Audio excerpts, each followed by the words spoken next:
Hi there, welcome to our June market update.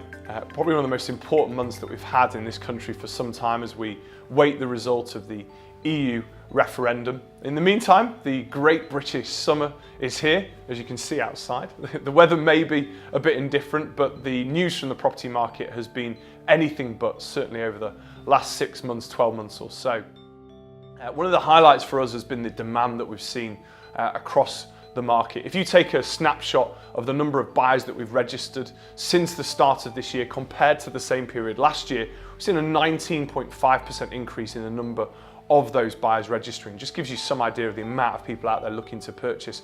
And again, from the letting side of things, we've seen a marked increase in the number of new tenants registering for their next property. Now, even with all this demand, it's fair to say that as prices have pushed higher and higher, not every property that comes to market is going to be inundated with interest. It's become a little bit of a fashion show, really. Only the best properties are going to stand out from those. And interestingly, if you look over the last 2 months, we've sold 98 properties for more than their asking price, with many of those properties going for multiple bids. Just gives you some sign of how popular the market has been. What that's meant for prices is that across Manning Stainton, since the same time last year, we've seen a 9.1% increase in prices.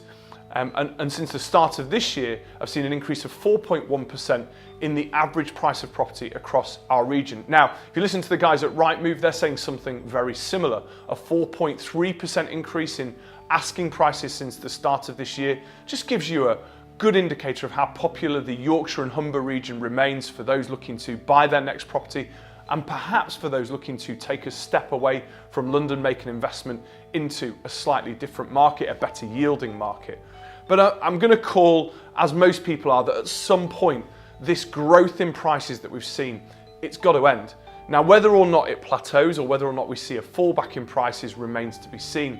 And a lot of that, I think, will come down to the result of the EU referendum. One way or the other, we're going to have to see whether or not the beating heart of the property market will skip a beat, or will we end up with a cardiac arrest? Let's watch this space. We'll find out more as we enter July and as we get past the EU referendum. We'll catch up with you very soon to talk about what the impacts are going to be on the property market. And in the meantime, if you want to find out more about the value of your home, get in touch with us. We're available 8 AM till 8 PM, 7 days a week. Give us a call. Visit our website, manningstainton.co.uk, or pop into one of our high street branches. We'd be delighted to talk to you about how we can help you move in 2016.